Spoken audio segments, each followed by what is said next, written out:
Bonjour à tous et bienvenue dans le JT des métiers de la Fédération française de football. Aujourd'hui, nous allons partir à la découverte du pôle centre ressources de la FFF avec le responsable d'un des 3 pôles de la direction de la Ligue de football amateur, c'est Sylvain Grimaud qui est avec nous. Bonjour Sylvain. Bonjour David. Alors évidemment, le visage de Sylvain, vous le connaissez, il vous est familier. Regardez cette campagne qui date de janvier 2010. Ils s'entraînent dur, parce qu'en 2016, ce seront peut-être eux sur le terrain. Eh oui, on l'a eu cet Euro 2016 grâce à Sylvain. Je suis fier d'y avoir contribué en tout cas. Preuve qu'en tout cas, vous avez déjà servi et œuvré pour la FFF à l'époque. Alors je le disais, aujourd'hui nous allons parler du pôle centre ressources. Vous pouvez nous le présenter en 2 mots, Sylvain ?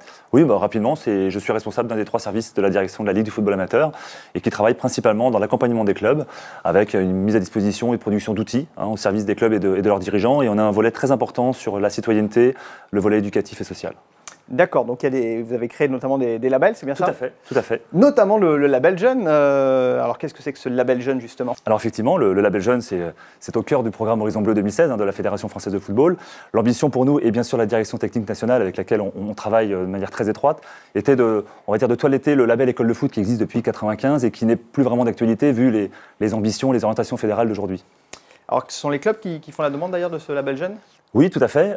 Sachant qu'au préalable, ce qui est intéressant dans cette démarche, c'est que tous les clubs ont accès aux critères du label avec un outil d'autodiagnostic qui est à leur disposition, qui sera à leur disposition d'ailleurs en septembre. Et à partir du moment où ils se situent, ils se positionnent par rapport à l'ensemble de ces indicateurs, ils font le choix ou pas de candidater au label pour avoir ce sentiment, on va dire, de reconnaissance et cette distinction de la part de la fédération. Alors avec ce label, on comprend bien que la fédération souhaite que les clubs amateurs se structurent autour d'un projet fort sur une politique sportive en faveur des jeunes. Quels sont vos axes de travail ? En fait, c'est simple. Le projet club, pour nous aujourd'hui à la fédération, c'est l'association de 4 composantes. Le projet associatif, comment recruter, comment valoriser, comment faire adhérer les licenciés au projet du club. Le projet sportif, quelle offre de pratique on va proposer aux licenciés et sous quel format. Le projet éducatif, le joueur de football est avant tout un citoyen. Il est important de lui apprendre un certain nombre de règles du jeu, mais aussi de vie. Et puis, bien sûr, le projet de formation et d'encadrement pour que cette pratique soit encadrée dans les meilleures conditions possibles. Alors, le texte de ce label jeune a été voté tout récemment. C'était en décembre dernier, décembre 2014. Pour quand est prévue la mise en application ?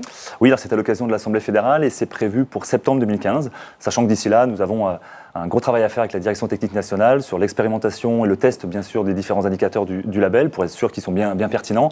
Et puis surtout, mettre en place ce fameux outil de suivi que le réseau technicien attend pour traiter l'ensemble des candidatures et surtout mettre à disposition un kit de communication en faveur des clubs pour qu'ils puissent se valoriser eux-mêmes.